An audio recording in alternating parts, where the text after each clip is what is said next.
வணக்கம். இந்த வீடியோவில் 12th ஸ்டாண்டர்டில் எலக்ட்ரோமேட்டிக் இண்டக்ஷன் அண்டு ஆல்டர்னேட்டிங் கரண்ட், மின்காந்த தூண்டலும் மாறுதிசை மின்னோட்டமும், அதில் 2வது பகுதி பார்க்க போகிறோம், பார்ட் 2. அதாவது போன வீடியோவில் எலக்ட்ரோமேட்டிக் இண்டக்ஷனை மட்டும் பார்த்தோம். அதாவது எலக்ட்ரோமேட்டிக் இண்டக்ஷன்னா என்ன,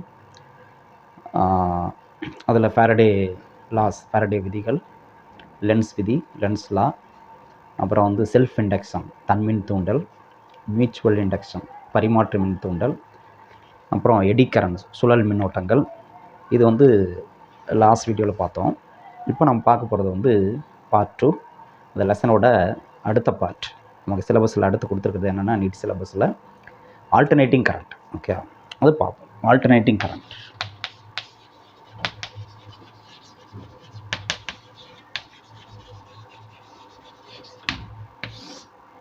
ஆல்டர்னேட்டிங் கரண்ட் அப்படின்னா மாறுதிசை மின்னோட்டம் சொல்கிறோம். மாறுதிசை மின்னோட்டம்.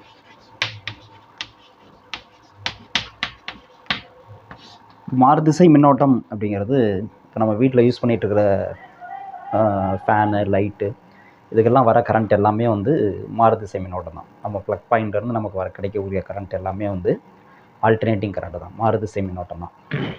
இந்த மாறுதிசை மின்னோட்டம் அப்படிங்கிறது என்னென்னா, அதை கிராஃபிக்கலாக ரெப்ரசன்ட் பண்ணோம் அப்படின்னா, டைம் எக்ஸ் ஆக்சிஸ்லேயும் அந்த மின்னோட்டத்தினுடைய மதிப்பை ஒய் ஆக்சிஸ்லையும் எடுத்துக்கிட்டோம்னா, இந்த மாதிரி ஒரு சைன் வேவாக நம்ம குறிக்கலாம். சைன் வேவ் அப்படின்னு சொல்லுவோம். அப்போ இங்கே பார்த்தீங்கன்னா 2 ஹாஃப் இருக்குது. இது இந்த எக்ஸ் ஆக்சிஸ்க்கு மேலே உள்ள பகுதியெல்லாம் பாசிட்டிவ் ஆஃப் சைக்கிள்னு சொல்லுவோம், இதெல்லாம் நெகட்டிவ் ஆஃப் சைக்கிள்னு சொல்லுவோம். இதுக்கு என்ன குறிக்குது அப்படின்னா, அந்த மின்னோட்டத்தினுடைய அளவு 0லேருந்து அதிகரிக்குது, பீக் வேல்யூக்கு போகுது, மறுபடியும் 0க்கு வருது, மறுபடியும் எதிர் திசையில் பீக்கு போகுது, மறுபடியும் 0க்கு வருது. அப்போ மின்னோட்டத்தினுடைய அளவு மாறுது. Magnitude of current changes, increases, decreases, then in negative direction increases, decreases, இல்லையா? அப்போ மதிப்பு மாறுது. அடுத்து இன்னொன்று என்னென்னா, இதனுடைய டைரக்ஷன் மாறுது. இந்த பக்கம் பாசிட்டிவ் ஆப்சிக்கல்னால் என்ன ரெப்ரசன்ட் பண்ணுதுன்னா, இப்போ இது ஒரு ஒயரில் இந்த ஏசி கரண்ட் ஃப்ளோ ஆகுது அப்படின்னா, இந்த பார்ட் அந்த டைமில் என்ன ஆகும்னா, ஒயரில் கரண்ட் இந்த டைரெக்ஷனாக போகும். இந்த பார்ட் வரப்போ என்ன ஆகுதுன்னா, கரண்ட் ஆப்போசிட்டில் வரும். அப்படியே மாறிக்கிட்டே இருக்கும், டைரெக்ஷன் ஆஃப் கரண்ட் மாறிக்கிட்டே இருக்கும். இதனால தான் இதுக்கு பேர் மாறுதிசை மின்னோட்டம், ஆல்டர்னேட்டிங் கரண்ட் அப்படின்னு அர்த்தம். So it changes its direction alternatively. The direction of current changes alternatively, left to right, right to left அப்படின்னு மாறிக்கிட்டே இருக்கும். அப்போ மின்னோட்டத்தினுடைய திசை மாறிக்கிட்டே இருக்கனால தான் இதை மாறுதிசை மின்னோட்டம்னு சொல்கிறோம். இதே மாதிரி இது கரஸ்பாண்டிங் வோல்டேஜ் நம்ம ஆல்டர்னேட்டிங் வோல்டேஜ்னு சொல்லுவோம். Alternating voltage.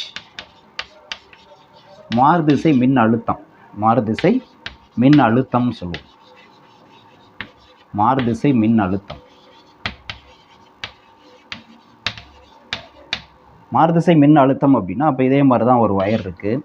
அதில் ஒரு மாறுதிசை மின் அழுத்தத்தை கொடுக்கக்கூடிய ஒரு சப்ளை, பவர் சப்ளை கொடுத்தோம் அப்படின்னா, இந்த ஒயரோட 2 முனைகள்லையும் நமக்கு என்ன ஆகும்னா, வோல்டேஜ் சேஞ்ச் ஆகிட்டே மாறிக்கிட்டே இருக்கும். இங்கே ப்ளஸ் மைனஸ்னால் அடுத்த செகண்ட் இது மைனஸ் ஆயிரும், இது ப்ளஸ் ஆயிரும், அப்போ இது ப்ளஸ் ஆயிரும், இது மைனஸ், இப்படியே மாறிக்கிட்டே இருக்கும். இதான் மாறுதிசை மின் அழுத்தம் அப்படின்னு சொல்லுவோம். Okay, right. இப்போ இங்கே நம்ம தெரிஞ்சுக்க வேண்டியது, ஒரு மாறுதிசை மின்னோட்டம் ஆல்டர்னேட்டிங் கரண்ட்டுக்கான ஈக்குவேஷன் என்ன, அது தெரியும். ரொம்ப முக்கியமான பாயிண்ட்டு. I=I0 sin ωtன்னு சொல்லுவோம். இதுதான் மாறுதிசை மின்னோட்டத்துக்கான ஈக்குவேஷன். இந்த I0ங்கிறது எதை குறிக்குது? ஐனா என்னென்னா இன்ஸ்டன்டேனியஸ் கரண்ட். பர்டிகுலர் டைமில் எவ்வளோ கரண்ட்டு, உதாரணமாக இந்த நேரத்தில் எவ்வளோ கரண்ட். டீனா 0லேருந்து மாறிக்கிட்டே இருக்குது. இப்போ உதாரணமாக இந்த இடத்துல கரண்ட் என்ன, இந்த இடத்துல டைம் என்ன அப்படின்னு பார்க்கணும். 0லேருந்து ஆரம்பிச்சு இது என்னது, 12வது செகண்டா, 12வது செகண்டில் டைம், கரண்ட் என்ன, கரண்ட்டோட வேல்யூ என்ன அப்படின்னா, இந்த இடத்துல இருக்குது கரண்ட்டு. ஸோ இந்த வேல்யூ என்னங்கிறது இந்த ஈக்குவேஷன் வச்சு கண்டுபிடிக்க முடியும். ஓகே, இந்த இடத்துல இப்போ இந்த I0ங்கிறது என்னது, அப்போ கரண்ட்டோட வேல்யூ எதை பொறுத்து மாறுது, இந்த டீயை பொறுத்து மாறுது. ரைட். இப்போது இந்த I0னா என்னென்னா பீக் வேல்யூ ஆஃப் கரண்ட், பெரும மதிப்பு, மின்னோட்டத்தினுடைய பெரும மதிப்பு. இந்த மதிப்பு இருக்கு இல்லையா, இதுக்கு நேராக, இதுதான் I0ன்னு சொல்கிறது. இது ப்ளஸ் I0, இது என்னது, இந்த பீக் நேராக உள்ளது மைனஸ் I0. இதுதான் பெரும மதிப்பு. I0ங்கிறது என்னது, maximum value of current. Maximum value of current, மின்னோட்டத்தினுடைய பெரும மதிப்பு. மேக்ஸிமம் வேல்யூ ஆஃப் கரண்ட், மின்னோட்டத்தின் பெரும மதிப்பு. மின்னோட்டத்தினுடைய பெரும மதிப்பு, பெரும மதிப்பு. Okay, right. இந்த ஒமேகா டி அப்படிங்கிறது தீட்டாவுக்கு ஈக்குவல். இந்த ஒமேகா டிங்கிறது தீட்டாவுக்கு ஈக்குவல். அதாவது நம்ம சொல்லுவோம்ல, இங்கே 0னா இங்கே வந்து என்னது பை, இங்கே வந்து 2 பை 3 பை 4 பை இப்படி சொல்லுவோம் இல்லையா. அப்போ இந்த இடத்துல இந்த இடத்துல பாயிண்ட், இந்த இடத்துல டைம் என்ன, ஸோ அந்த இடத்துல ஆங்கிள் எடுத்துக்கிட்டோம்னா அங்கே ஒமேகா டின்னு போட்டுக்கலாம். டைம் எடுத்துகிட்டா 0, 1, 2 செகண்ட் அப்படி போடுவோம். ஒமேகா டி எடுத்துகிட்டா தீட்டா 0 பை 2 பை 3 பை இப்படி எடுத்துக்கணும். ஓகேங்களா. ஸோ அது தீட்டாவை குறிக்கிறது. இந்த ஒமேகாங்கிறது என்னென்னா ஆங்குலர் ஃப்ரீக்வன்சியை குறிக்கிறது. ஆங்குலர் ஃப்ரீக்வன்சி அப்படின்னு சொல்கிறது, கோண அதிர்வெண் அப்படின்னு சொல்லுவோம். ரைட். இப்போ இதே மாதிரி ஆல்டர்னேட்டிங் வோல்டேஜுக்கு என்ன ஃபார்முலா அப்படின்னா, ஆல்டர்னேட்டிங் வோல்டேஜ் ஃபார்முலா வந்து இதே மாதிரி V = V0 sin omega D. அங்கே வந்து I = I0 sin omega t, இங்கே V = V0 sin omega t. இதே கிராஃபில் ஒய்ஹெச்சில் நம்ம என்ன எடுத்துக்கணும், V எடுத்துக்கணும். அப்போ இந்த பீக் வேல்யூ வந்து V0 ஆயிரும். ஓகேங்களா. அதே தான். ஸோ இது தெரியணும். இப்போ அடுத்து வந்து ஆர்எம்எஸ் வேல்யூ ஆஃப் ஏசி நம்ம தெரிஞ்சுக்க வேண்டியது என்னென்னா, ஆர்எம்எஸ் வேல்யூ ஆஃப் ஏசி அப்படின்னா என்ன?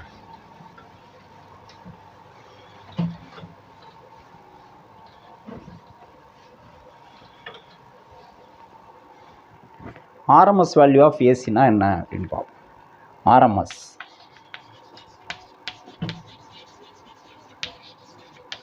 RMS value of AC, root mean square value. Root mean square value of AC. Root mean square value அப்படின்னா, ரூட்னா ஸ்கொயர் ரூட் இருமடி, மீன்னா சராசரி, ஸ்கொயர்னா என்னது இருமடி மூலம். அப்போ சராசரி இருமடி மூலம் அப்படின்னு சொல்லலாம். சராசரி இருமடி மூலம், சராசரி இருமடி மூலம். இதுக்கு மின்னோட்டத்துக்கு, மின்னோட்டத்தினுடைய சராசரி இருமடி மூலம் மதிப்பு அப்படின்னா என்ன? இப்போ இது ஆக்சுவலாக என்ன மீனிங்னா, ஒரு மின்னோட்டத்தினுடைய சராசரி இருமடி மூலம் மதிப்பு IRMS அப்படின்னா என்ன அர்த்தம்? சராசரி ரூட்னா என்னது, ரூட்டு போட்டணும். மீன் அப்படின்னா ஏதோ ஒரு ஆவரேஜ் கண்டுபிடிக்கிறோம். ஏதோ நம்பர் ப்ளஸ் ப்ளஸ் ப்ளஸ் எத்தனை வேல்யூஸ் இருக்கோ அத்தனையால் இங்கே வந்து என்னது நம்ம வகுக்கணும் இல்லையா. 10 வேல்யூஸ்னால் 10ஆல் வகுப்போம், ஏதோ ஒரு நம்பர் இப்படி வருவோம். இதான் மீன். Root mean. ஸ்கொயர்னா என்னது, கரண்ட்டோட ஸ்கொயர். ஒவ்வொரு இடத்துலையும் கரண்ட்டோட வேல்யூ மாறிக்கிட்டே இருக்குல்ல. இப்போ I1 square, I2 square, I3 square, I4 square, இது மாதிரி என்ன பண்ணுறோம், கூட்டுறோம். எல்லாத்தையும் கூட்டி எத்தனை இருக்கோ அத்தனையால் வகுத்தோம்னா நம்மளுக்கு என்ன கிடைக்கும், சராசரி கிடைக்கும். இதுதான் சராசரி. அப்புறம் ரூட் எடுக்கிறோம். அதான் என்னது, சராசரி இருமடி மூலம். ஓகேயா. இருமடிங்கிறது ஸ்கொயர், அதுக்கு ஸ்கொயர் ரூட் எடுத்துக்கிறோம் மூலம். So root mean square current அப்படின்னு சொல்லுவோம். இப்போ இதை கண்டுபிடிச்சா என்ன வரும், இதுக்கு டெரிவேஷன் இருக்குது. நம்மளுக்கு டெரிவேஷன் வேணாம். இதை கண்டுபிடிச்சா என்ன ஃபார்முலா வரும், ஃபைனலாக நமக்கு என்ன வரும் அப்படின்னா, இந்த IRMS வேல்யூ வந்து I0/√2 அப்படின்னு வரும். ரொம்ப முக்கியமான ஈக்குவேஷன். IRMS = I0/√2. அதாவது அந்த பீக் வேல்யூன்னு ஒன்று சொன்னோம்ல, பெரும மதிப்புன்னு சொன்னோம்ல, அதை √2ஆல் டிவைட் பண்ணால் என்ன மதிப்பு வருமோ அதுதான் IRMSன்னு சொல்கிறோம். அப்போ IRMSங்கிறது I0 விட எப்படி இருக்கும், கம்மியாக தான் இருக்கும். IRMSங்கிறது I0 விட கம்மியாக இருக்கும். இந்த IRMSோட வேல்யூ வந்து I0ல் எவ்வளோ பர்சன்டேஜ், அதாவது அந்த ரூட்னா 1.74 இப்படி சொல்லலாம். I0 இன்ட்டு இதை √2ஆல் மல்டிப்ளை பண்ணி √2ஆல் டிவைட் பண்ணால் என்ன கிடைக்கும், I0 இன்ட்டு √2/2 ஆகிடும். அப்போ ஈக்குவல் டு I0 இன்ட்டு √2ஓட வேல்யூ என்னது, 1.414 √2ஓட வேல்யூ /2. இதை 2ஆல் டிவைட் பண்ணால் 0.707 வரும். ஓகேயா. அப்போ IRMS = நம்ம என்ன எழுதலாம்னா 0.707 டைம்ஸ் I0 அப்படின்னு சொல்லலாம். இதை பர்சன்டேஜில் சொல்லணும்னா, இது பர்சன்டேஜில் சொல்லணும் என்ன பண்ணும், இன்ட்டு 100 பண்ணும். 100 பண்ணால் என்ன ஆகும், இந்த டெசிமல் பாயிண்ட் இங்கே போயிடும். அப்போ 70.7% ஆஃப் I0ன்னு சொல்லலாம். IRMS அப்படிங்கிறது 70.7% ஆஃப் I0 அப்படின்னு சொல்லலாம். அப்போ கிட்டத்தட்ட ஒரு 71% I0. இந்த கரண்ட் நம்ம கிராஃப் வரைஞ்சோம்ல, இப்படி இருக்கு இல்லையா, இதுதான் பெரும மதிப்பு. இது வந்து I0. இதில் ஒரு 71%, இது வந்து பாதி. அப்போ முக்கால்னால் அந்த இடத்துல வரும், அதுக்கு கீழே கொஞ்சம் இந்த இடத்துல இவ்வளோ தான் இருக்கும். இதுதான் என்னது, IRMS மதிப்பு இந்த இடத்துல இருக்கும். I0 இங்கே இருக்குது, IRMS இந்த இடத்துல இருக்கும். இதுதான் அதுக்கு அர்த்தம். ஓகேங்களா. ரைட். இந்த IRMS மதிப்பு தான் நம்ம வந்து கண்டுபிடிக்க முடியும். ஏன் IRMS மதிப்புன்னு ஒன்று வருது அப்படின்னா, இப்போ ஒரு முழு சுற்றுக்கு வந்து ஏசி கரண்ட்டோட சராசரி கண்டுபிடிச்சோம்னு வச்சுங்களேன். இதுதான் ஒரு முழு சுற்று. இது பாசிட்டிவ், இது நெகட்டிவ். இந்த முழு சுற்றுக்கு ஏசி கரண்ட்டோட சராசரி கண்டுபிடிச்சோம்னா என்ன வரும்? சராசரி கண்டுபிடிச்சோம்னா 0 ஆயிரும் இல்லையா? இது வந்து என்னது? 0 ஆயிரும். ஏன்னா இந்த ஒவ்வொரு இதுக்கும் நெகட்டிவ் இருக்கும். இங்கே +5னா -5 இருக்கும். இந்த இடத்துல +4னா இந்த இடத்துல -4 இருக்கும். +3னா -3 இருக்கும். அப்போ எல்லாமே என்ன ஆயிரும்? கேன்சல் ஆயிரும். சராசரினா என்னது? எல்லாத்தையும் கூட்டி அத்தனையால் வகுக்கணும். கூட்டுறப்ப என்ன ஆகும்? +5னா -5, +4னா -4 இருக்கும். எல்லாத்துக்கும் ஒவ்வொரு வேல்யூக்கும் ப்ளஸ் மைனஸ் இருக்கிறப்ப எல்லாத்தையும் கூட்டுறப்ப என்ன ஆயிரும்? 0 ஆயிரும். அப்போ ஒரு கம்ப்ளீட் சைக்கிளுக்கு சராசரி மின்னோட்டம் ஒரு முழு சுற்றுக்கு ஏசி கரண்ட்டினுடைய சராசரி எவ்வளோ அப்படின்னா அதோட மதிப்பு வந்து என்னது? 0. முழு சுற்றுக்கு தான். ஆனால் அந்த ஐஆர்எம்எஸ் மதிப்பு கண்டுபிடிக்கும் போது 0 ஆகிறது கிடையாது. ஏன் சார், என்ன காரணம் அப்படின்னா, ஐஆர்எம்எஸ்ங்கிறது நான் என்ன சொல்லியிருக்கேன், ரூட் ஸ்கொயர் பண்ணிடுறோம். இந்த பாருங்க, சராசரி ரூட் மீன் ஸ்கொயர்னு சொல்லிட்டேன். முதல்ல இதை நோட் பண்ணிக்கங்க ஃபுல்லாக.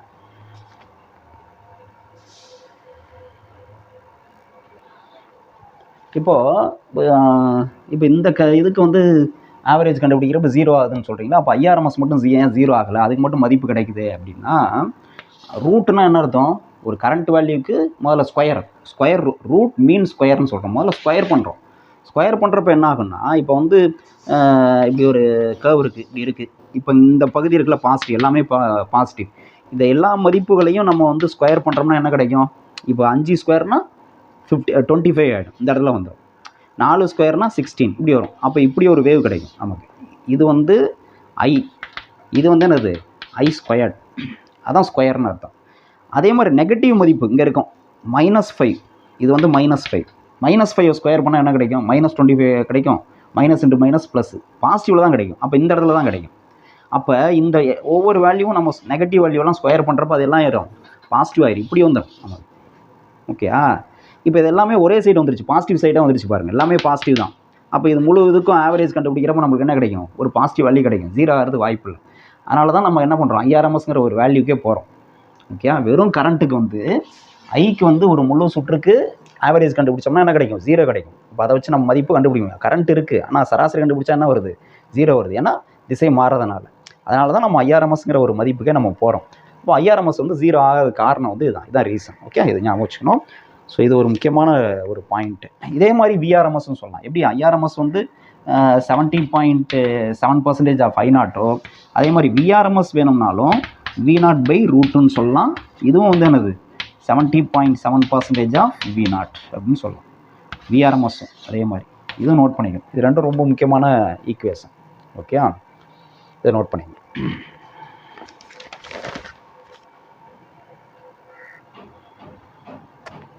அடுத்து நம்ம சிலபஸில் கொடுத்துருக்கிறது வந்து எல்சிஆர் சுற்று. எல்சிஆர் அல்லது ஆர்எல்சின்னு சொல்லுவாங்க இல்லையா? எல்லுனா எதை குறிக்குது? எல்லுனா இண்டக்டார் இல்லையா? எல்லுனா இண்டக்டார். இப்போ அதை பார்த்துருவோம். எல்சிஆர் சுற்றுங்கிறது என்னது? ஒரு இண்டக்டார், இது இண்டக்டார், சீட் ஃபார் கெப்பாசிட்டார், அப்புறம் ரெசிஸ்டார், மின்தடை. ஸோ மின் தூண்டி, மின் தேக்கி, மின்தடை இல்லையா? இது மூணையும் வந்து என்ன பண்ணுறோம்? தொடர் இணைப்பில் இணைச்சி ஒரு ஏசி மாறுதிசை மின் மூலம் ஆல்டர்னேட்டிங் வோல்டேஜ் சோர்ஸோட இணைச்சிட்றோம். இது வந்து என்ன உற்பத்தி பண்ணுது? V = V0 sin ωt அப்படிங்கிற ஆல்டர்னேட்டிங் வோல்டேஜ் மாறுதிசை மின்னழுத்தத்தை கொடுக்குது. ஓகே, எல்லுனா என்ன நமக்கு தெரியும்? என்னது எல்லுனா? மின் தூண்டி. எல்லுங்கிறது இண்டக்டார், மின் தூண்டி. சீனா என்னது? கெப்பாசிட்டார், மின் தேக்கி. ஆறுங்கிறது ரெசிஸ்டர், மின்தடை. Okay, right. இது எல்லாத்தையும் தொடர் இணைப்பில் இணைச்சாச்சு. எடுத்து ஒரு ஏசி சோர்ஸோட கனெக்ட் பண்ணுறோம். இப்போ இதில் நம்மளுக்கு தெரிஞ்சிக்க வேண்டியது என்னென்னா, தொகுப்பயன் வோல்டேஜ்.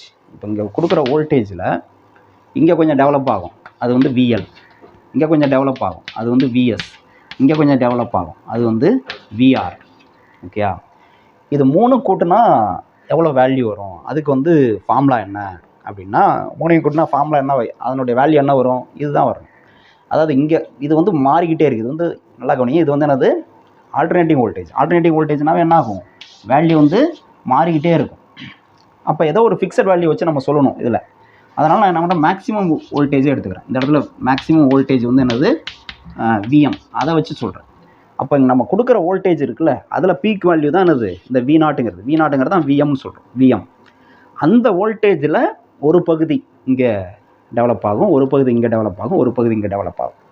ஸோ அதை வந்து எப்படி கண்டுபிடிக்கிறது அப்படின்னா, இப்போ இது மூணையும் கூட்டுறப்ப வந்து நம்ம என்ன பண்ணுவோம், இதை வந்து அப்படியே கூட்டிட முடியாது. மூணையும் ஒரே இதாக +++ன்னு போட முடியாது.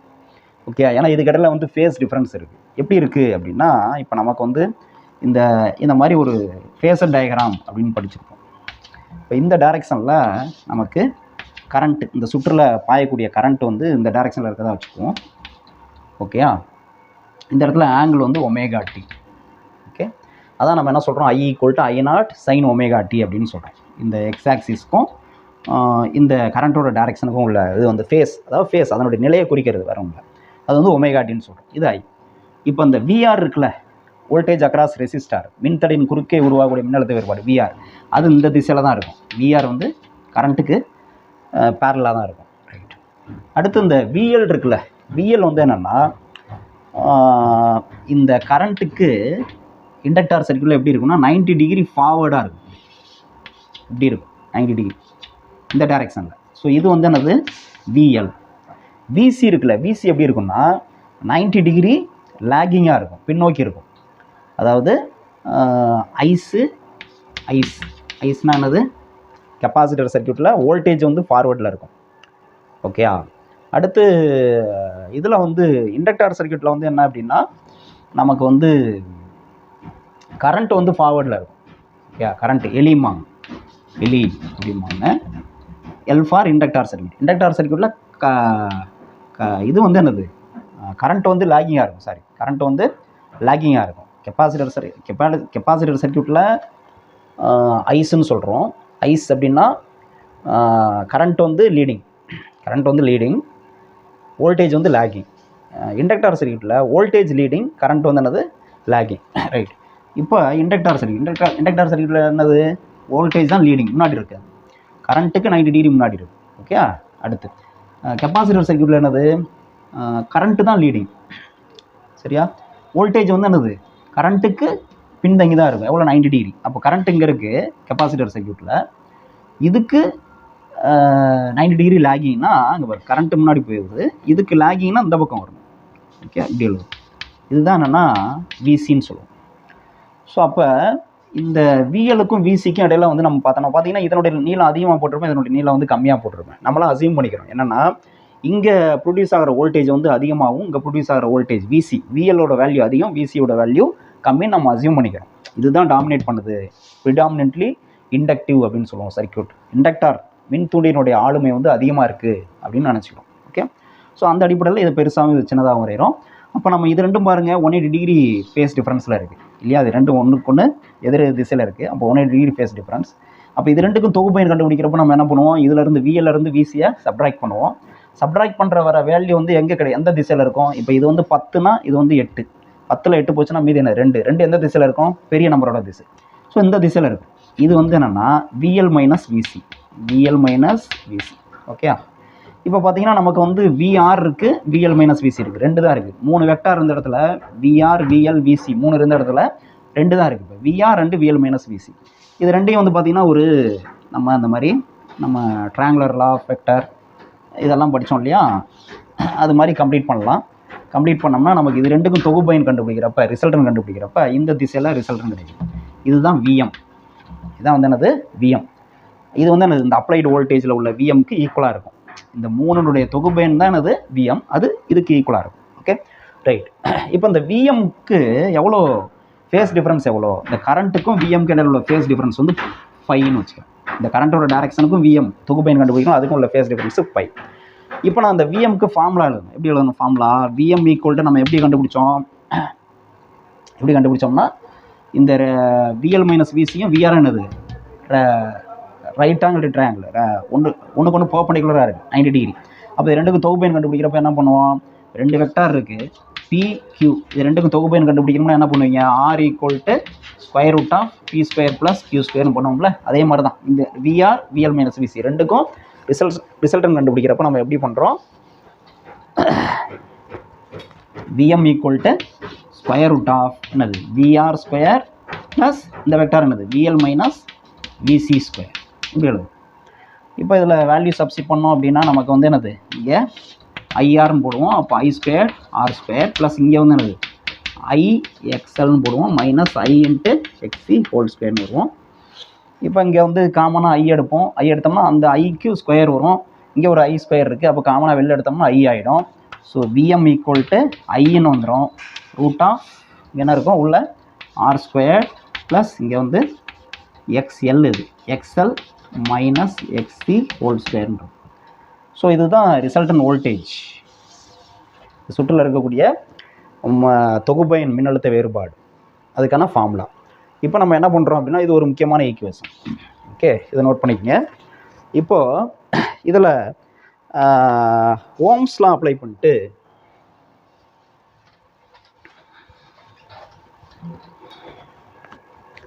என்ன பண்ணுறேன், இந்த ஐ இந்த பக்கம் கொண்டு வரேன். அப்போ என்ன ஆகும், நமக்கு விஎம் பை ஐன்னு ஆகும்.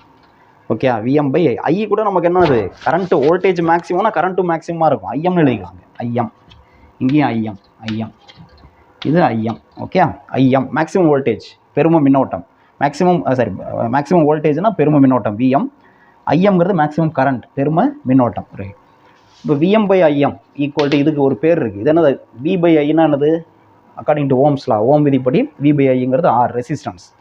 அங்கே வந்து ஒரே ஒரு ரெசிஸ்டார் கொடுக்கக்கூடிய மின்தடை மதிப்பு வந்து ரெசிஸ்டன்ஸ் அப்படின்னு சொல்லுவோம், மின்தடைன்னு சொல்லுவோம். இங்கே வந்து 3 சேர்ந்து ஒரு மின்தடையை வந்து கொடுக்கும். இது ரெசிஸ்டன்ஸ், கெப்பாசிட்டன்ஸ், இண்டக்டன்ஸ், இது 3 சேர்ந்து நம்ம பாஸ் பண்ணுற கரண்ட்டுக்கு வந்து ஒரு எதிர்ப்பை வந்து உருவாக்கும். அதுக்கு பேர் தான் நம்ம என்ன சொல்கிறோம்னா இம்பிடன்ஸ் அப்படின்னு சொல்கிறோம். Z for impedance of the circuit, இம்பிடன்ஸ்னு சொல்லுவோம்.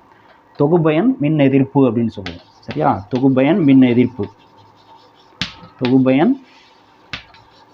எதிர்ப்பு அப்படின்னு சொல்கிறோம்.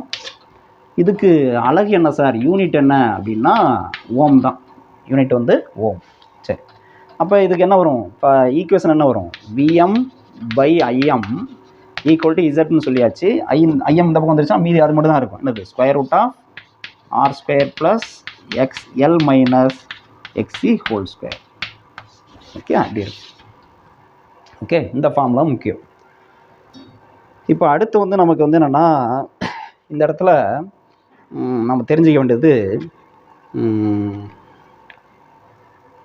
இந்த tan பை இருக்குல்ல, அதாவது இந்த பை இந்த ஆங்கிள் கண்டுபிடிக்கணும். இந்த நிகர தொகுபயன் மின்னழுத்தம் இருக்குல்ல, ரிசல்டன் வோல்டேஜ், அதுக்கும் கரண்ட்டுக்கு இடையில் உள்ள ஃபேஸ் டிஃபரன்ஸ் என்ன, கட்ட வேறுபாடு என்ன, அது கண்டுபிடிக்கணும். அதுக்கு நான் என்ன பண்ணுறேன், tan பை கண்டுபிடிக்கிறேன். tan பை ஈக்குவல் டு என்னது, tan பைனா இது by, opposite side by adjacent side. Opposite side இது என்னது, இதுவும் ஈக்குவல். அப்போ இந்த சைடு வந்து விஎல் மைனஸ் விசி தான். அப்போ விஎல் மைனஸ் விசி பை இந்த சைடு என்னது விஆர். இப்போ விஆர்னு சொல்லலாம், இப்படி சொல்லலாம். இப்போ இங்கே வேல்யூ சப்ஸ்டிட் பண்ணுறோம். விஎல் அப்படின்னா ஓம்ஸ்லா, வி ஈக்குவல் டு ஐஆர். அப்போ ஐ இன்ட்டு என்ன போடலாம் நம்ம, இங்கே ஐஎம்ஏ போட்டுக்கலாம். ஐஎம் இன்ட்டு என்ன வருங்க, இங்கே ரெசிஸ்டன்ஸ்னால் என்னது, இண்டக்டார் கொடுக்குற ரெசிஸ்டன்ஸ்க்கு பேர் வந்து எக்ஸ்எல்னு சொல்லுவோம். எக்ஸ்எல் அது என்னென்னு பார்ப்போம். அதே மாதிரி இங்கே வந்து ஐஎம் இன்ட்டு கெப்பாசிட்டர் கொடுக்குற ரெசிஸ்டன்ஸ் இருக்குல்ல, மின் எதிர்ப்பு, அதுக்கு பேர் வந்து எக்ஸின்னு சொல்லுவோம்.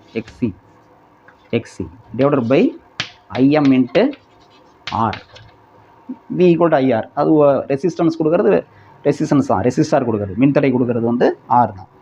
இப்போ இதில் வந்து காமனாக இந்த பக்கம் உள்ளதெல்லாம் அழிச்சிட்றேன்.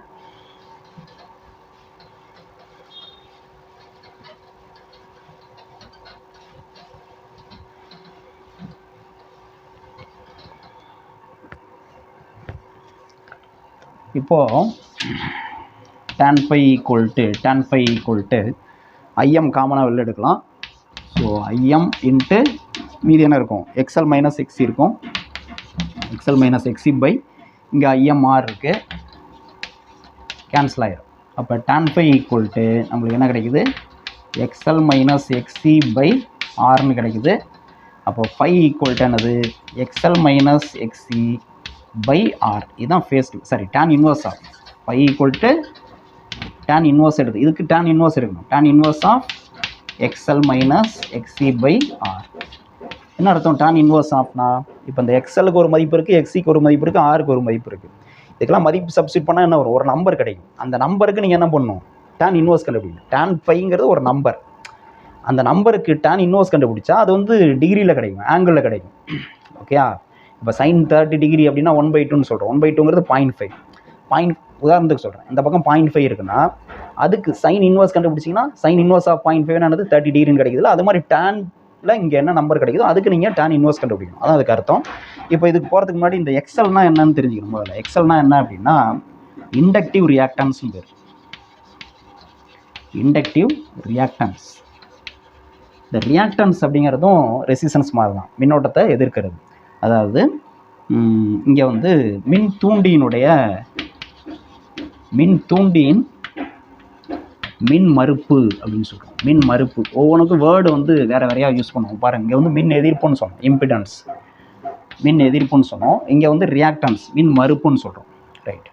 அதே மாதிரி இதுக்கு ஃபார்முலா என்ன அப்படின்னா XL = L ஒமேகா. இந்த ஃபார்முலா ரொம்ப முக்கியம், ஞாபகம். XL = L omega. எல்லுனா இண்டக்டன்ஸ், செல்ஃப் இண்டக்டன்ஸ், தன்மின் தூண்டல் N. ஒமேகானா தெரியும், ஆங்குலர் ஃப்ரீக்வன்சி, கோணாதிர்வெண். ரைட். அதே மாதிரி XCனா என்ன அப்படின்னா கெப்பாசிட்டிவ் ரியாக்டன்ஸ். கெப்பாசிட்டிவ் ரியாக்டன்ஸ், இங்கேயும் ரியாக்டன்ஸ் தான். மின் தேக்கி வழங்கக்கூடிய மின் மறுப்பு, மின் தேக்கியினுடைய மின் மறுப்பு. ஓகேயா? இதுக்கு ஃபார்முலா என்ன அப்படின்னா XC = 1/C ஒமேகா. இந்த ஃபார்முலா எல்லாம் முக்கியம், கட்டம் கட்டுறது எல்லாமே. XC = 1/C omega. சிங்கிறது கெப்பாசிட்டன்ஸ் வேல்யூ, மின் தேக்குத்திறன். ஒமேகாங்கிறது கோணாதிர்வெண். இதுக்கு எல்லாமே அலகு வந்து என்னது, ஓம் தான். இதுக்கும் அலகு வந்து ஓம் தான். ஆனால் எல்லாமே ரெசிஸ்டன்ஸ் மாதிரி தான். ஓகே, இதை நோட் பண்ணிக்கணும்.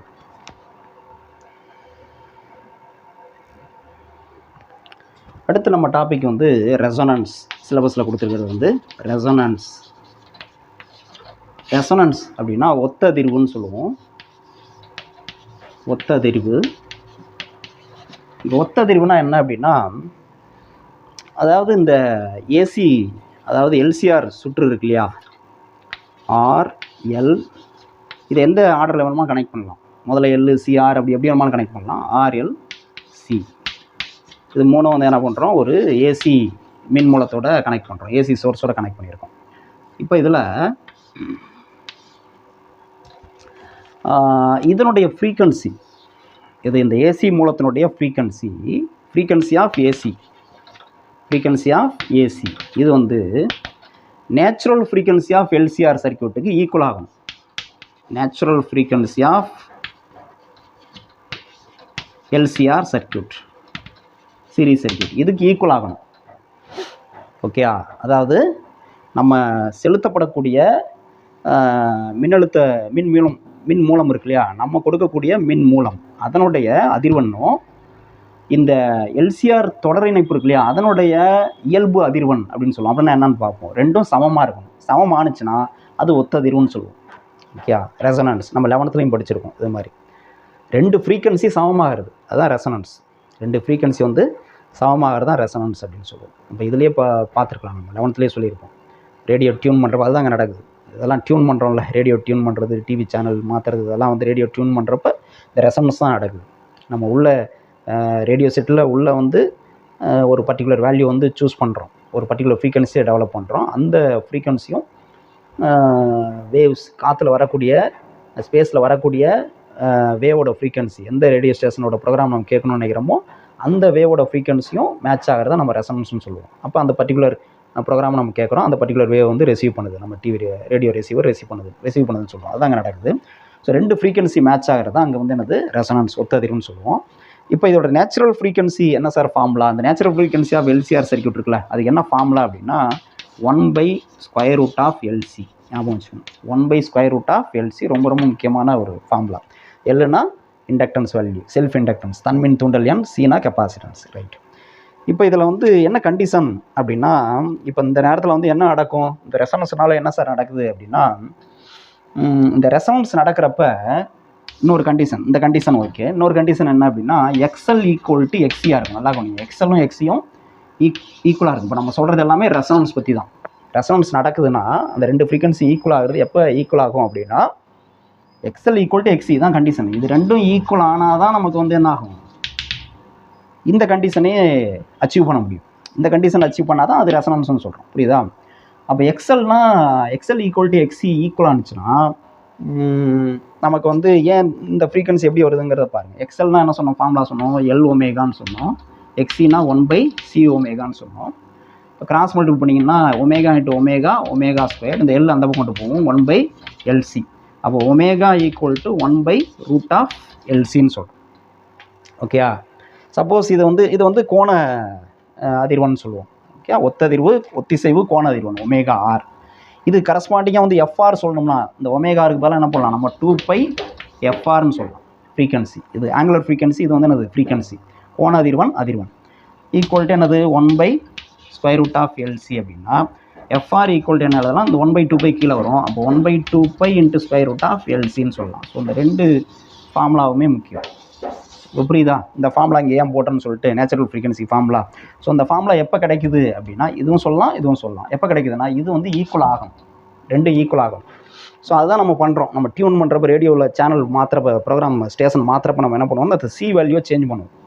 சேஞ்ச் பண்ணி இந்த பர்டிகுலர் வேல்யூ வச்சோம்னா இதெல்லாம் ஃபிக்ஸட் வச்சோம்னா எந்த ஃப்ரீக்வன்சி கிடைக்கணுமோ அந்த ஃப்ரீக்வன்சி தகுந்த மாதிரி சி வேல்யூ சூஸ் பண்ணுவோம். ஓகே, அப்போ அந்த ஃப்ரீக்வன்சி நம்ம டெவலப் ஆகும். ஸ்பேஸில் வர ஃப்ரீக்வன்சி ரெண்டு மேட்ச் ஆகிறப்ப ரெசனன்ஸ்னு சொல்கிறோம். இப்போ அங்கே வந்து என்ன நடக்குது, ஏன் எக்ஸல் ஈக்குவல் டு எக்ஸியாக இருக்கணும் அதை பார்க்கணும். அடுத்து ஏன் எக்ஸல் ஈக்குவல் டு எக்ஸியாக இருக்கணும்னா, இப்போ நம்ம கொஞ்சம் நேரத்துக்கு முன்னாடி பார்த்தோம், நம்ம டோட்டல் கரண்ட்டுக்கு வந்து என்ன ஃபார்முலா பார்த்தோம் அவருக்கா, அதாவது டோட்டல் இம்பிடன்ஸ்க்கு எல்சிஆர் சூட்டில் இம்பிடன்ஸ்க்கு என்ன ஃபார்முலா பார்த்தோம், √R² + XL - XC² பார்த்தோமா. இதுதான் இம்பிடன்ஸ். அதாவது இது என்னது, ரிசல்டன்ட் ரெசிஸ்டன்ஸ் இல்லையா, total resistance offered by the series combination of inductor, resistor, capacitor. இது மூணு சேர்ந்து கரண்ட்டுக்கு எவ்வளோ எதிர்ப்பை கொடுக்குது, அதுதான் வந்து இசட், தொகுபயன் மின் எதிர்ப்பு. அது வந்து இது. இப்போ எக்ஸலும் எக்ஸியும் ஈக்குவல் ஆயிடுச்சுன்னா பாருங்கள், if XL equal to XC ரெண்டும் ஈக்குவல் ஆயிடுச்சுன்னா என்ன ஆகும், இது ரெண்டும் ஈக்குவல் ஆயிடுச்சுன்னா இது 5னா இதுவும் 5, அப்போ நான் 5 - 5 0 ஆயிரும். அப்போ இந்த டேர்மே 0 ஆயிரும்.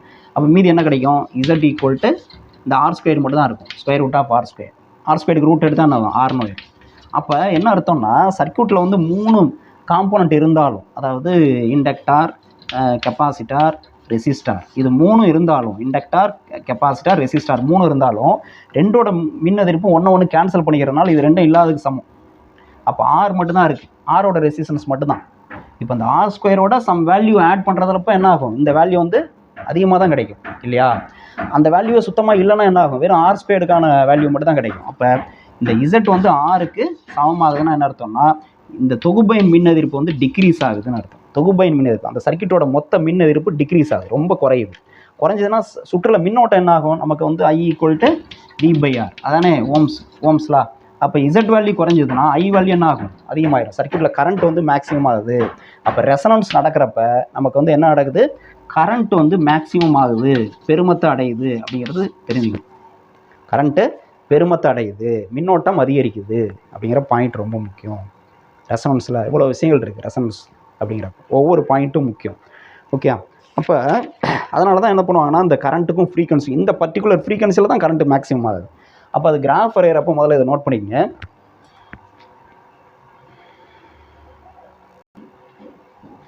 இப்போது இதை வந்து கிராஃபிக்கலாக காமிக்க போகிறோம். என்ன அப்படின்னா, இந்த பர்டிகுலர் ஃப்ரீக்வன்சியில் தான் என்ன ஆகுது, ரெசனன்ஸ் நடக்கும். ரெசனன்ஸ் நடக்கிறப்ப தான் என்ன கரண்ட் மேக்ஸிமம் ஆகுதுன்னு சொல்கிறோம்ல.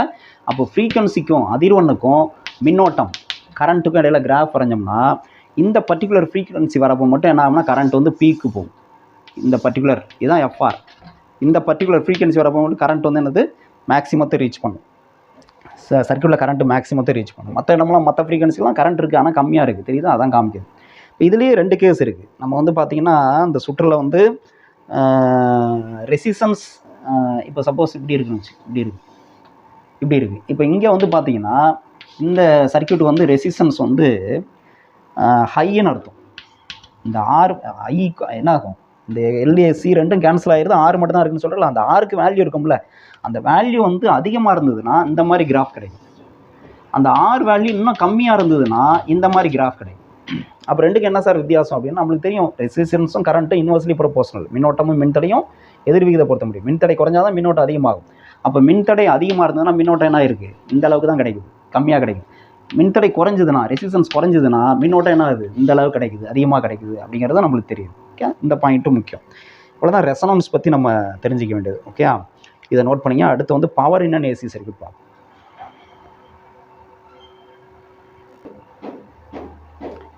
அடுத்து power in and AC circuit.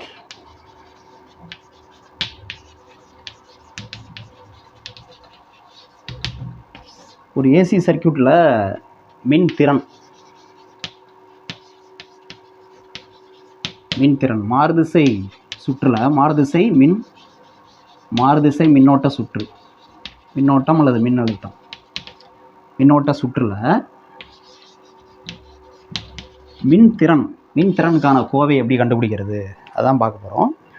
So இதுக்கு வந்து கோவை அப்படின்னா மின்திறன்னா power equal to product of voltage and current. இதுதான் மின்திறனுக்கான வாய்ப்பாடு. P for power, V for voltage, I for current. மின்திறன்கிறது வோல்டேஜ் அண்ட் கரண்ட் ரெண்டினுடைய பெருக்கல் பலன் ப்ராடக்ட் தான் மின்திறன் சொல்லுவோம்.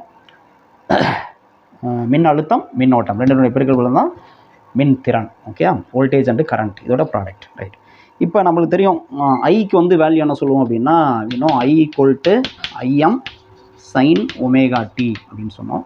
விக்கு வந்து என்ன சொல்லலாம் அப்படின்னா VM சைன் எல்லாம் கவனியும் ஒமேகா டி ப்ளஸ் ஃபைன்னு எழுதிட்டேன். +5.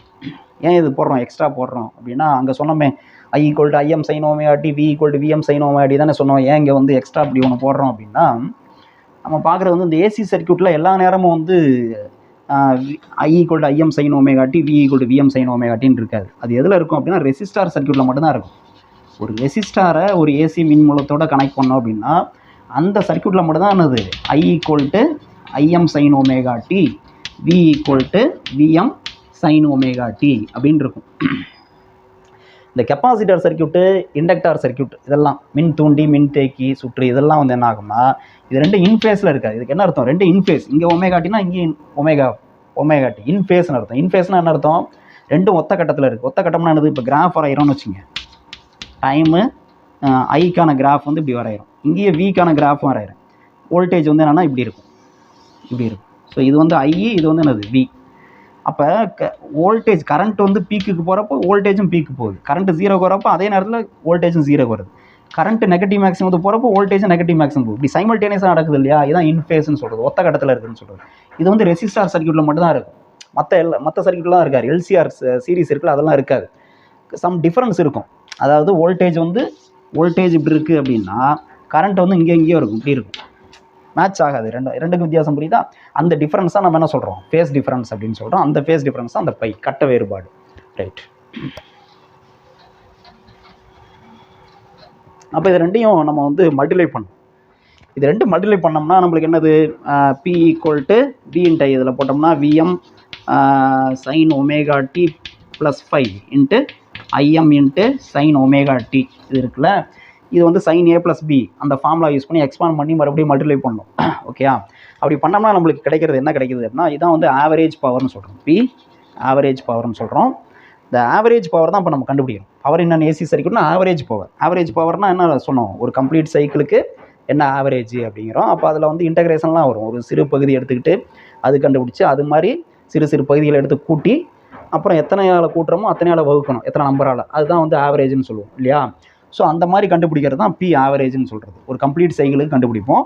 அதில் இன்டகிரேஷன்லாம் வரும், அதெல்லாம் டெரிவேஷன் இருக்குது, நமக்கு இப்போ வேணால் அது பார்க்க தேவையில்ல. நம்ம வந்து ஃபைனல் ஃபார்முலா முக்கியம். இது ஃபைனல் ஃபார்முலா என்ன கிடைக்கும் அப்படின்னா P average equal to VRMS into IRMS into cos phi அப்படின்னு கிடைக்கும். ரொம்ப முக்கியமான equation. Average power consumed in the AC circuit அப்படின்னா VRMS into IRMS into cos phi. ஒரு ஏசி சுற்றில் உட்கவரப்படக்கூடிய மின் திறனுக்கான ஃபார்முலா சராசரி மின்திறன் P ஆவரேஜ். ஆவரேஜ்னால் சராசரி மின்திறன், P சராசரி, சரியா. P சராசரி மின்திறனுக்கான ஃபார்முலா வந்து என்னது, VRMS into IRMS into cos phi. VRMSனால் நம்மளுக்கு தெரியும், IRMSனால் நம்மளுக்கு தெரியும். ஓகே, இப்போ காஸ் பைனா என்னன்னு சொன்னோம், பைனா அந்த ஃபேஸ் டிஃப்ரென்ஸ்னு சொன்னோம் இல்லையா, கரண்ட்டுக்கும் வோல்டேஜுக்கும் VRMSக்கும் IRMSக்கும் இடையில் உள்ள ஃபேஸ் டிஃப்ரென்ஸ் தான் என்னது, ஃபை அப்படின்னு சொல்கிறோம். இப்போ இதை வச்சுட்டு நம்ம வந்து ஒரு ரெசிஸ்டார் சர்க்யூட்டில் எப்படி இருக்கும், இண்டக்டார் சர்க்யூட்டில் ஆவரேஜ் பவர் என்ன, கெப்பாசிட்டர் சர்க்யூட்டில் என்ன அப்படிங்கிறத நம்ம பார்க்கலாம். ஓகே, முதல்ல இதை நோட் பண்ணிக்கங்க.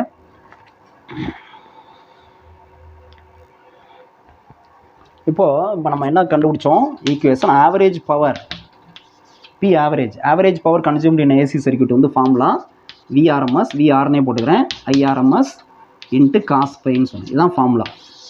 இதை வச்சுட்டு ஒரு ரெசிஸ்டிவ் சர்க்யூட்னு சொல்லுவோம். ரெசிஸ்டிவ் சர்க்யூட் மின் தடை மட்டும் உள்ள சுற்று, மின் தடை மட்டும் உள்ள ஏசி சுற்று. அதில் என்ன எப்படி இருக்கும் அப்படின்னா, நான் சொன்னேன் கொஞ்சம் நேரத்துக்கு முன்னாடி இங்கே சைடில் வரைஞ்சி காமிச்சேன். அதில் வந்து கரண்ட்டும் வோல்டேஜும் இன்ஃபேஸில் இருக்கும் அப்படின்னு சொன்னோம் இல்லையா, ஒத்த கட்டத்தில் இருக்கும்னு அர்த்தம். அப்போ ஃபேஸ் டிஃப்ரென்ஸ் வந்து என்னது 0. அப்போ காஸ் 0வோட வேல்யூ வந்து என்னது 1 ஆயிரும். அப்போ P ஆவரேஜ் ஈக்குவல் டு என்ன கிடைக்கும் நமக்கு VRMS இன்ட்டு IRMS அப்படின்னு கிடைக்கும். ஓகேயா, VRMS இன்ட்டு IRMS. அப்போ ஒரு ரெசிஸ்டிவ் சர்க்யூட்டில் மின்தடை உள்ள ஏசி சுற்றில் ஒரு குறிப்பிட்ட அளவு மின் திறன் வந்து உட்கவரப்படுது அப்படின்னு அர்த்தம். ஓகே, அதான் நம்ம கம்பியில் வந்து கம்பி வழியாக கரண்ட்டை வந்து ட்ரான்ஸ்ஃபர் பண்ணுறப்ப, பவர் ட்ரான்ஸ்மிட் பண்ணுறப்ப சம் ஆற்றல் வந்து வேஸ்ட் ஆகுதுன்னு சொல்கிறோம்ல, அது வந்து இந்த அடிப்படையில் இதாகும். ரைட். இப்போ இண்டக்டார் ஆர் கெப்பாசிட்டிவ் சர்க்யூட்டில் ரெண்டாவது கேஸ், இண்டக்டாராக இருந்தாலும் சரி கெப்பாசிட்டராக இருந்தாலும் சரி ரெண்டிலும் ஒன்று தான். இண்டக்டார் ஆர் கெப்பாசிட்டர் சர்க்யூட்டில், அதாவது மின் தூண்டி அல்லது மின் தூண்டி மட்டும் உள்ள சுற்று அல்லது மின் தேக்கி மட்டும் உள்ள சுற்று, அந்த மாதிரி இருந்ததுன்னா ஏசி சுற்றில் மின் தேக்கி அல்லது மின் தூண்டி மட்டும் உள்ள ஏசி சுற்றில் எப்படி இருக்கும்னு பார்த்தோம்னா, நம்ம சொன்னோம் கரண்ட்டுக்கும் வோல்டேஜுக்கும் இடையில டிஃப்ரென்ஸ் என்ன ஞாபகம் இருக்கா? அந்த கிராஃப் ஒன்று போட்டோம்ல, ஃபேஸர் டயக்ராம்னு போட்டோம், கட்டை வரைபடம். கரண்ட் இங்கே இருக்கும், VL வந்து இங்கே இருக்கும், VC வந்து இங்கே இருக்கும். அப்போ இங்கேயும் இது வந்து எல்லுக்கு இண்டக்டார் சர்க்யூட்டில் வோல்டேஜுக்கும் கரண்ட்டுக்குள்ள ஃபேஸ் 90 டிகிரி. இது VC இங்கே இருக்குன்னா கெப்பாசிட்டிவ் சர்க்யூட்டில் கரண்ட்டுக்கும் வோல்டேஜுக்கு உள்ள ஃபேஸ் டிஃப்ரென்ஸ் 90 டிகிரி. ஓகேயா, அப்போ ரெண்டுலேயுமே 90 டிகிரி. அப்போ ஃபேஸ் டிஃப்ரென்ஸ் கட்ட வேறுபாடு phi = π/2. அப்போ காஸ் π/2 வேல்யூ எவ்வளவு 0. ஓகேயா, அப்போ இந்த ஃபார்முலாவில் சப்ஸ்டிட் பண்ணால் என்ன ஆயிரும், 0னா எவ்ரிதிங் வில் பி 0. அப்போ P ஆவரேஜ் ஈக்குவல் டு 0. அப்போ ஒரு பியூர் கெப்பாசிட்டிவ் சர்க்யூட் அல்லது பியூர் இண்டக்டார் சர்க்யூட்டில் த ஆவரேஜ் பவர் கன்சியூம்டு இந்த சர்க்யூட், அந்த சுற்றில் உட்கவரப்பட்ட சராசரி மின் திறன் எவ்வளோ அப்படின்னா 0 அப்படின்னு அர்த்தம், வேஸ்ட் ஆகாதுன்னு அர்த்தம். Okay, right. இப்போது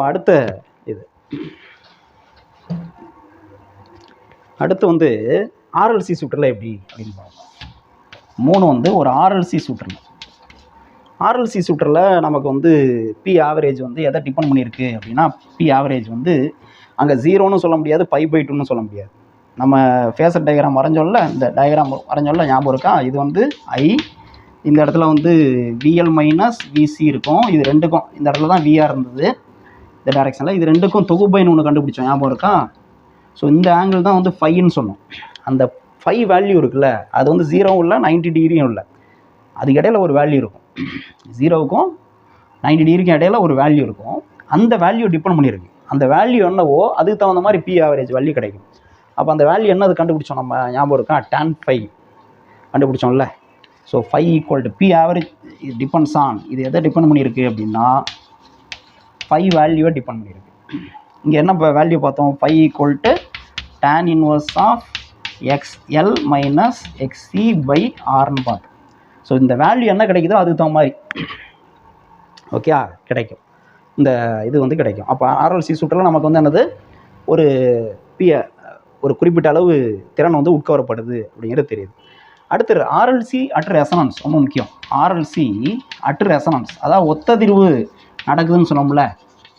RLC சுற்றில் ஒத்ததிர்வு நடக்கிறப்ப, ரெசனன்ஸ் நடக்கிறப்ப என்ன ஆகும்? ரெசனன்ஸ் நடக்கிறப்ப, ஒத்ததிர்வு நடக்கிறப்ப என்ன சொன்னோம், XL = XC ஆயிருன்னு சொன்னோம். XL = XC ஆயிருன்னு சொல்லணும். அப்போ வந்து LC ரெண்டும் கேன்சல் பண்ணிக்குது, மீதி வந்து R மட்டும் தான் இருக்குன்னு சொன்னோம் இல்லையா? அப்போ R மட்டும் தான் இருக்குன்னா R மட்டும் உள்ள சுற்றில் என்ன இங்கே பார்த்தோம், அதுதான் இங்கே நடக்கும். அப்போ ஒத்ததிர்வு நடக்கிறப்ப phi வந்து என்னது 0. அப்போ வந்து நமக்கு வந்து P ஆவரேஜ் வந்து எவ்வளோ கிடைக்கும் அப்படின்னா, இங்கே என்ன நடந்தோ அதே தான். Okay, P average = VRMS into IRMS கிடைக்கும். இதெல்லாம் ரொம்ப முக்கியமான பாயிண்ட்ஸ், ஒவ்வொரு பாயிண்ட்ஸும் முக்கியம். இது அப்படியே கொஸ்டினாக வரும். ஓகேயா, 4 பாயிண்ட்டுமே அப்படியே கொஸ்டினாக வரும், நோட் பண்ணிக்கணும்.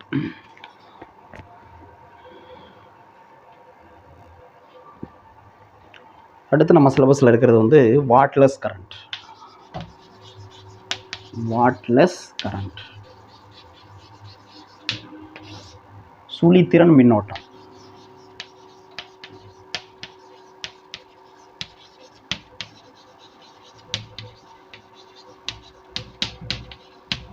சுழித்திறன் மின்னோட்டம். சுழித்திறன் மின்னோட்டம் அப்படின்னா அப்போ வந்து வாட்லெஸ். வாட்டுனானது யூனிட் ஆஃப் பவர், பவருக்கான யூனிட், திறனுக்கான அலகு தான் வாட்டுன்னு சொல்கிறோம். அப்போ திறன் வாட்லெஸ்னால் வாட் ஜீரோ, ஜீரோ வாட்ஸ்ன்னு சொல்கிறோம்ல, திறனே உட்கவரப்படல அப்படிங்கிற மாதிரி அர்த்தம். அந்த மாதிரி கரண்ட்டு தான் வாட்லெஸ் கரண்ட், சுழித்திறன் மின்னோட்டம்னு சொல்கிறோம். அப்படின்னா என்னன்னு பார்ப்போம். இப்போது ஒரு கிராஃபிக்கலாக ரெப்ரசன்ட் பண்ணுறேன். எக்ஸ் ஆக்சிஸ், இதில் வந்து ஐஆர்எம்எஸ் எடுத்துக்கிறோம். ஐஆர்எம்எஸ் கரண்ட்டோட ஐஆர்எம்எஸ் மதிப்பு. இதுக்கு ஒரு குறிப்பிட்ட ஆங்கிளில், 5 ஆங்கிளில் விஆர்எம்எஸ் இருக்கிறதா வச்சுக்கோங்க. விஆர்எம்எஸ் ஏதோ ஒரு சுற்று, ஒரு ஏசி சுற்று, ஏசி சர்க்கியூட். அதில் ஐஆர்எம்எஸ்க்கும் விஆர்எம்எஸோட மதிப்புக்கும் இடையில் ஃபேஸ் டிஃப்ரென்ஸ் இருக்குது. பர்டிகுலர் ஃபேஸ் டிஃப்ரென்ஸ் இருக்குது, கட்ட வேறுபாடு இருக்குது. இப்படி இருக்குது. இப்போ இதில் வந்து நான் என்ன பண்ணுறேன், இந்த ஐஆர்எம்எஸ் இருக்கு இல்லையா, ஐஆர்எம்எஸ் வந்து இந்த ஐஆர்எம்எஸ் இருக்குல்ல, இதை வந்து 2 பகுதியாக பிரிக்கிறேன். எப்படி 2 பகுதி? ஆனால் இதை பேஸாக வச்சுக்கிட்டு, இது இந்த விஆர்எம்எஸ்ஸை பேஸாக வச்சுக்கிட்டு 2 பகுதியாக பிரிக்கிறேன். 2 ரெக்டாங்குலர் காம்பனன்ட்ஸாக பிரிக்கிறேன். 2 செங்குத்து கூறுகளாக பிரிக்கிறேன். செங்குத்து கூறுனா என்னது? இதை பேஸாக வச்சுக்கிட்டா இங்கே ஒரு கூறு வந்துடும், இன்னொரு கூறு இதுக்கு செங்குத்தாக தான் வரும். இதுக்கு செங்குத்தானா என்ன இப்படி வரணும், இப்படி வரும். இப்போ இந்த ஒரு வெக்டாரை 2 கூறாக பிரிக்கிறப்ப என்ன வரும்? ஏற்கனவே நம்ம படிச்சிருப்போம், 11th படிச்சிருப்பீங்க. இப்போ இப்படி இருக்குது, ஆர் அப்படின்னு ஒரு வெக்டார் இருக்குது. இந்த இடத்துல தீட்டா, இது எக்ஸ் ஆக்சிஸ், இது ஒய் ஆக்சிஸ்னால் இந்த ஆரை 2 ரெக்டாங்குலர் காம்பனண்ட்டாக பிரிக்கிறப்ப இந்த பக்கம் தீட்டா இருக்கிற பக்கம் வந்து ஆர் காஸ் தீட்டான்னு வரும். இதுக்கு ஆப்போசிட் சைடு வந்து ஆர் சைன் தீட்டான்னு வரும். ஓகேங்களா? அதே அடிப்படையில் தான் என்ன பண்ணுறோம், அங்கே பாருங்கள் பை இங்கே இருக்குது, அங்கே தீட்டா மாதிரி இங்கே 5. அப்போ இந்த சைடு 5 இருக்கக்கூடிய சைடு இது, அது வந்து என்னது ஐஆர்எம்எஸ் காஸ் பைன்னு வரும்.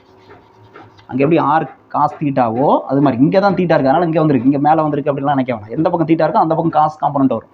ஸோ ஐஆர்எம்எஸ் காஸ், இந்த தீட்டாங்கிறது 5 காஸ் 5. அதேமாதிரி இதுக்கு ஆப்போசிட் சைடு இது வந்து என்னது ஐஆர்எம்எஸ் சைன் 5ன்னு வரும். IRMS sign 5. ஓகே, இப்படி 2 கூறுகளாக பிரித்தோம். இந்த 2 கூறில் நம்ம வந்து ஐஆர்எம்எஸ் காஸ் பை இருக்குல்ல, ஐஆர்எம்எஸ் காஸ் பை, இப்போ இந்த கூறுனால் உருவாகக்கூடிய ஆவரேஜ் பவர் என்ன அப்படின்னா பி ஆவரேஜ் ஈக்குவல் டு என்னது VRMS into IRMS cos phi அப்படின்னு எழுதும். Cos phi. ஓகே, இப்போ இந்த இடத்துல வந்து VRMS into IRMS into cos phi. இங்கே வந்து ஆங்கிள் என்ன சார், விஆர்எம்எஸ்க்கும் ஐஆர்எம்எஸ்க்கும் இடையில உள்ள ஆங்கிள் என்னன்னு பார்த்தீங்கன்னா, இங்கே நல்லா கவனிங்க, இந்த 5 கிடையாது. VRMS into IRMS cos phi அப்படிங்கிறது இப்போ இதனுடைய மதிப்பு. ஓகே, இப்போ இன்ட்டு வந்து நமக்கு என்னது, இது வந்து பவருக்கு ஃபார்முலா என்ன, விஆர்எம்எஸ் இன்ட்டு ஐஆர்எம்எஸ் மதிப்பு இன்ட்டு ஒரு காஸ் பை போடும், இன்ட்டு ஒரு காஸ் பை போடும். அப்போ இந்த இடத்துல இப்போ பைங்கிறது என்னது, இந்த விஆர்எம்எஸ்க்கும் ஐஆர்எம்எஸ்க்கும் இடையில உள்ள ஆங்கிள். இந்த ஆங்கிள் எடுத்துக்கூடாது, இங்கே இந்த ஆங்கிள் கிடையாது, இந்த ஃபார்முலாவில் இந்த ஆங்கிள் கிடையாது. இப்போ இங்கே ஆங்கிள் என்ன அப்படின்னா நமக்கு வந்து இந்த ஆங்கிள் என்னது, ரெண்டும் சேம் டைரக்ஷனில் ஆக்ட் பண்ணுது. இந்த விஆர்எம்எஸும் இந்த ஐஆர்எம்எஸ் காஸ் பையும் ரெண்டும் சேம் டைரக்ஷனில் இருக்குது. அப்போ ஆங்கிள் வந்து நான் 2 கடையில் உள்ள ஆங்கிள் வந்து 0. அப்போ இந்த இடத்துல வந்து வேல்யூ என்ன போடுவோம், காஸ் 0 அப்படின்னு போட்டால் இது வந்து 1ன்னு ஆயிடும். அப்போ சம் வேல்யூ கிடைக்குது. இந்த பைக்கு மதிப்பு இருக்குது, இந்த பை மதிப்பு இருக்குது, அதுதான் இந்த இடத்துல போடணும். ஓகேயா, இது வந்து வேறு, இது வேணால் பை டேஷ்னு வேணால் வச்சுக்கோங்க, பை டேஷ். ஓகேயா, அது வந்து இந்த 2 காம்பனண்ட் இடையில உள்ள ஆங்கிள், அது வந்து 0 இந்த கேஸ்க்கு. அது அப்போ வேல்யூ கிடைக்குது. அப்போ இந்த காம்பனண்ட் ஐஆர்எம்எஸ் காஸ் பைங்கிற காம்பனண்ட் இருக்குல்ல, இதனால் சம் பவர் கிடைக்குது. இது வந்து வாட்ஃபுல் கரண்ட். இதுக்கு வந்து என்னது, வாட்ஃபுல் கரண்ட். எது wattful current, IRMS cos phi. IRMS cos பைங்கிறது வாட்ஃபுல் கரண்ட், திறன்மிகு மின்னோட்டம். இது பேர் வந்து என்னது, திறன்மிகு மின்னோட்டம்னு சொல்லுவோம். அதெல்லாம் ஞாபகம் வச்சுங்க. ஓகேயா, இப்போ இந்த காம்பனண்ட்னால என்ன பவர்னு பார்ப்போமா. பி ஆவரேஜ் ஈக்குவல் டு இங்கே அதே விஆர்எம்எஸ்ங்கிறது என்னது, விஆர்எம்எஸ் வந்து இங்கே இருக்குது, இந்த டைரக்ஷனில் இருக்குது. விஆர்எம்எஸ் இன்ட்டு கரண்ட் என்னது நமக்கு ஐஆர்எம்எஸ் சைன் பை. நல்லா கவனிங்க, ஐஆர்எம்எஸ் சைன் பை. இப்போ வந்து ஃபார்முலாலாம் நமக்கு என்னது, ஜென்ரல் ஃபார்முலா வந்து என்னது, பவருக்கு பி ஆவரேஜ் ஈக்குவல் டு, நல்லா கவனிங்க, P average equal to VRMS into IRMS into cos phi. இந்த பைங்கிறது இந்த பை கிடையாது, கரண்ட்டுக்கும் வோல்டேஜுக்கும் இடையில உள்ள ஆங்கிள். நம்ம பிரித்ததுக்கப்புறம் இப்போ இதை மறந்துடணும், இந்த IRMS மறந்துடணும். இதெல்லாம் நம்ம ரெண்டாக பிரிச்சிட்டோம், IRMS cos phi, IRMS sine phi. ஓகேயா, ரைட். இப்போ பாருங்கள், இன்ட்டு இது வந்து ஐஆருக்கு தான் இந்த வேல்யூ எழுதியிருக்கு. இதுதான் ஐஆர். இந்த ஃபார்முலாவில் ஐஆருக்கு பதிலாக தான் இது. அப்புறம் காஸ் பை இருக்குது, இன்ட்டு காஸ் பை. இப்போ பார்க்கணும், பைனா இங்கே வந்து நான் சொன்னேன், அந்த ஏற்கனவே பை ஒன்று இருக்கிறனால இந்த ஆங்கிள் வந்து புதுசுன்னு சொன்னேன், பை டாஸ் போட்டுக்கணும். இங்கே பை டாஸ் என்ன சார் அப்படின்னா என்னது, இந்த VRMSக்கும் IRMS சைன் பை இது ரெண்டுக்கும் இடையில உள்ள ஆங்கிள், இதுக்கும் உள்ள ஆங்கிள் என்னது, VRMS இந்த டைரக்ஷனில் இருக்குது, IRMS சைன் பை இந்த டைரக்ஷனில் இருக்குது. அப்போ ரெண்டு இடையில உள்ள ஆங்கிள் எவ்வளவு? இப்போ இந்த இடத்துல பை டாஸ் வந்து இந்த கேஸ்க்கு பை டாஸ் வந்து 90 டிகிரி. Okay, 90 degree. அப்போ காஸ் 90யோட வேல்யூ எவ்வளவு? 0. காஸ் 90யோட வேல்யூ 0. அப்போ இந்த இடத்துல 0 போட்டால் எல்லாமே 0 ஆயிடும். அப்போ P ஆவரேஜ் ஈக்குவல் டு என்னது, 0. ஓகே, அப்போ இந்த கரண்ட்னால இந்த component IRMS sine phi component தான் நம்ம என்ன சொல்கிறோம், வாட்லெஸ் கரண்ட். ஏன்னா பவர் கன்சம்ஷன் 0 வருது. இதுதான் வாட்லெஸ் கரண்ட், வாட்லெஸ் கரண்ட்னு சொல்கிறோம். சுழித்திறன் மின்னோட்டம், சுழித்திறன் மின்னோட்டம் அப்படின்னு சொல்கிறோம். ஓகே, எந்த காம்பனண்ட்டு, IRMS சைன் பை ஞாபகம் வச்சுக்கோங்க. ஸோ IRMS காஸ் பைனா வாட் ஃபுல் கரண்ட், திறன் மிகு மின்னோட்டம். IRMS சைன் பைனா என்னது, வாட்லெஸ் கரண்ட், சுழித்திறன் மின்னோட்டம். இது திறன்மிகு மின்னோட்டம், இது சுழித்திறன் மின்னோட்டம். இல்லை திறனற்ற மின்னோட்டம்னு சொன்னாலும் சரி, திறனற்றனாலும் சுழித்திறனாலும் ஒன்று தான். ஓகே, இதை நோட் பண்ணிங்க.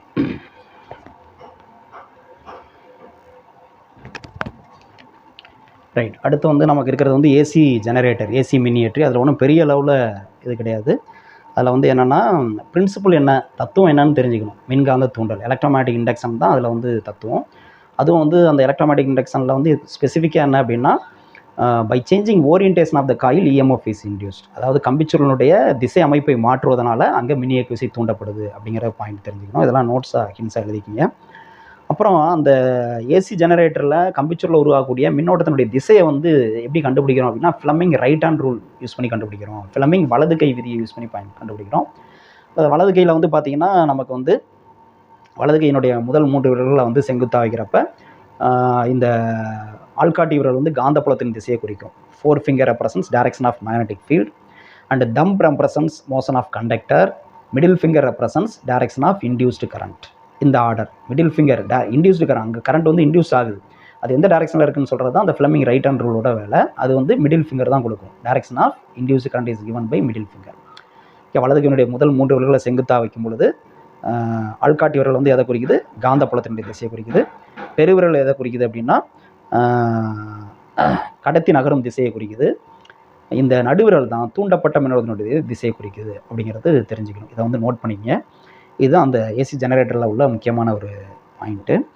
அடுத்தது வந்து நமக்கு வந்து டிரான்ஸ்ஃபார்மர். இந்த டிரான்ஸ்ஃபார்மர் கொஞ்சம் டைம் எடுக்கக்கூடிய ஒரு டாபிக். அது இப்போ ஆரம்பிச்சுன்னா மெமரி இல்லை, ஃபோனில் வந்து மெமரி, அதாவது ரெக்கார்டிங்க்கு வந்து ஒரு குறிப்பிட்ட ஸ்பேஸ் தான் இதாகும், அதுக்கப்புறம் கண்டினியூஸாக இது பண்ண முடியாது. அதில் அந்த டிரான்ஸ்ஃபார்மர் மட்டும் இருக்குது நமக்கு முக்கியமான டாபிக். அது வந்து நம்ம அடுத்து MCQ சால்வ் பண்ணுறப்ப, எப்படி போன தடவை வந்து வேவ் ஆப்டிக்ஸில் சில டாபிக்ஸ் வந்து ப்ரூசஸ்லாம் போலராய்டு இதெல்லாம் வந்து அந்த MCQ டைமில் வந்து எக்ஸ்பிளைன் பண்ணியிருப்பேன். ஓகே, டீட்டெயிலாக எக்ஸ்பிளைன் பண்ணியிருப்பேன். அதே மாதிரி இந்த டிரான்ஸ்ஃபார்மரும் MCQ வீடியோவில் அந்த ப்ராப்ளம்ஸ் வரப்போ டீட்டெயிலாக எக்ஸ்பிளைன் பண்ணிடுறேன். Okay, thank you.